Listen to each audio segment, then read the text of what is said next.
because, well, I might be mistaken on that one, but either way, what a man. Okay, the second one. The second one in my top four is Blade Runner, the original. L-A-D-E. No, it's all one word, isn't it? R-U-N-N-E-R. Blade Runner. Now, this is the most recent addition to my top four. Not because I recently watched it. I watched it for the first time a few years ago now, but I recently managed to catch it at the BFI on a big screen. It was the first time I've ever seen it projected on a massive screen, and it changed my entire relationship with the film. For the first time, I was like, oh, I get it why people love this film so much. And I said, you know what? I love that so much. This deserves to be in my top four, at least temporarily. The third film is a film called The Thing. 1982. The Thing. To you, I bet that looks like nothing, but I'm trying to trace the letters. The Thing, now, this is directed by John Carpenter, 1982, starring Kurt Russell. This is actually based off a film from the 60s, I believe, called The Thing That Came From Outer Space, which I've also seen, and I've got a poster somewhere. I haven't put it on my wall of the original, The Thing That Came From Outer Space. And that one is a lot of fun. Even the opening credits in the 1982 one is a reference to that 60s one. However, I just love this 80s one. It's so good. If you don't know what it's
annoys me that that's like the bare minimum at this point. I did like the kind of like 60s-esque aesthetic, especially on the sets, like in the Fantastic Four mansion and all the outfits and stuff. I thought that was good. There's some bits of like CGI that look incredible. Like if you've seen the bit where they're like going into the black hole, looks insane. Like I thought that looked really good.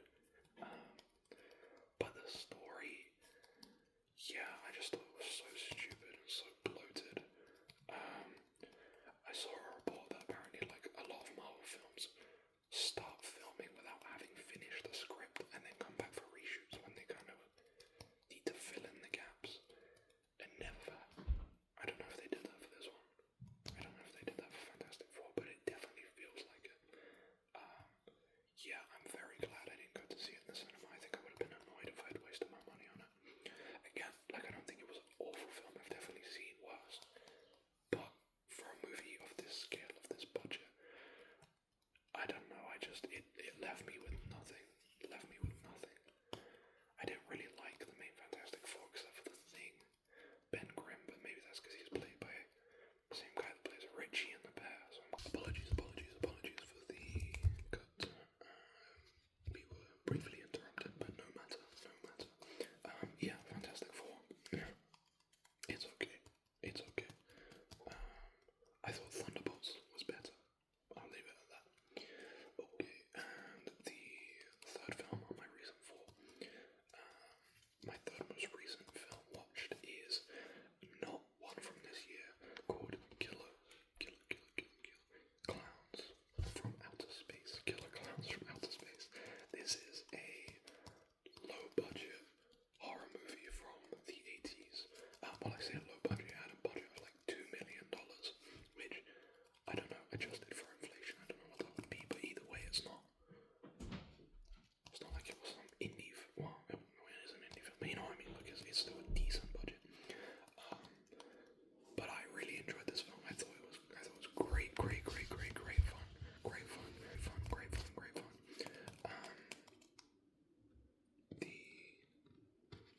It's sort of intentionally made to be this like absurdist, like almost parody of the horror like slasher genre. Like my favorite thing basically is your pretty standard like setup for slasher, like these killer clowns from outer space land on Earth and they wreak havoc on this like small suburban town in America. The like special of it, like the practical effects on the clowns looks really good. Like I was really surprised like how good it looks, especially on like the close-ups and stuff. In general, like all the sets and stuff and all the like costumes and all that, they look amazing. Like I thought that's by far the strongest point. And in general, I think this film is like good fun. Like it's not even an hour and a half. I think it was like 85 minutes or something. And you know, that's sometimes all you can ask from a film is to be short, sweet, and fun. And that's exactly what this film is. The acting in it, or like the performances by the cast, whether intentional or not,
yeah, I really enjoyed it. I think a lot of people were hyping up the final. All I wanted is that if you haven't seen it, there's this chase scene that involves rolling hills, and there's this chase scene over rolling hills. And I think I went in with the wrong expectations. Like people kept hyping that chase scene up, and I was like, okay, that's when I know shit gets real. That's when I know what to look out for. But it ended up kind of being like a regular chase, and I don't know what I was expecting. But I came out of the film a little bit disappointed because of how much people had hyped up that chase sequence. But it was definitely good. It was definitely good. The story itself is very, very topical. Very current, that is. Scarily current, actually. I think in 10, 15 years from now, this will probably be one of those films, regardless of whether or not you agree with its politics, it will be one of those films that people look back on and say, that was one of the kind of thematically appropriate films of the 2020s. Yeah. But I'd like to rewatch it so I can sort of affirm what I think of the film. And I'd also say that, you know, although I like the film, there is something to be said about kind of a film that's about a bunch of revolutionaries. And I know the film doesn't exactly portray them in like a perfect, like, even though they are the protagonists, they're still kind of laughed at to an extent, and it's kind of the film says that they didn't achieve as much as they had set out to, or whatever. It's still a film where the central protagonists are these revolutionaries, you know, going against the big corporations and whatever, but it's still funded and made by a big corporation. You know, the film had a budget of like 130 million, you know what I mean? Like, it's kind of, yeah, there's a bit of a disconnect there, in my opinion. But overall, I do think the film is very good, and I think it's worth seeing, and I think you should go to the cinema to see it if you haven't already. Yeah, so as for general films seen this year, I think I've seen most big releases that have come out so far. We're finally getting into the final like quarter of this year, where a bunch of films are coming out. So there's most recently The Smashing Machine came out, and I've been wanting to see that. I have not yet. And there's a bunch of other films slated for the end of the year, like Frankenstein as well. I want to see. My mind's gone blank, but I swear there's more. But so far, my favourites of 2025, I would say, obviously One Battle After Another. That was great. An underappreciated one this year I thought was Predator, Killer of Killers. This was an animated film that came out on Amazon, if I'm not mistaken. This film is great. It's just like a series of incredibly well choreographed, well animated fight scenes involving predators from the Predator universe. And then it all kind of comes together as like separate stories that end up kind of coalescing. I thought it was really good fun, and I was surprised I didn't hear more people talking about it. Another favourite, I watched a documentary called Wick is Pain. Wick is Pain. This is a documentary about the making of the John Wick franchise. And I really enjoyed it, actually. I kind of watched it on a whim, because I was like, sounds interesting. But no, I really gave a really good insight into the franchise, the making of it, and kind of the philosophy behind, you know, the people making it. I thought it was really good. I thought it was really great. Pleasant surprise. Of course, I have to say Sinners. I think that's a given at this point. Sinners was amazing. There's a scene in it which, if you've seen the film, firstly, if you haven't, go see it. Yeah, there's a scene in it. Sorry, there's a lot of noises today. I hope it's not disrupting me too much. There's a scene in it which is amazing. The "Somebody Save Me" or whatever he sings. That scene, you know what I'm talking about. Superman was great fun. A lot better than Fantastic Four. Not incredible, like it didn't blow my mind or anything, but I thought it was great fun. And it's also actually the film that I've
there's this scene where one of the characters, I won't say more than he's biting a table.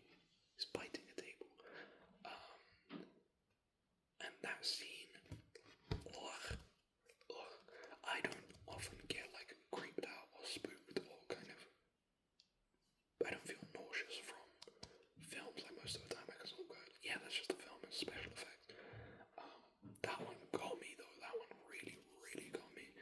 I haven't had a reaction like that to like gore in a film since Titan. If people have seen that, it's a French film. Just thinking of Titan makes me a bit ill. Great film, but goodness me. But anyway, in general, bring her back a lot of. I'm not gonna say fun, but it's good.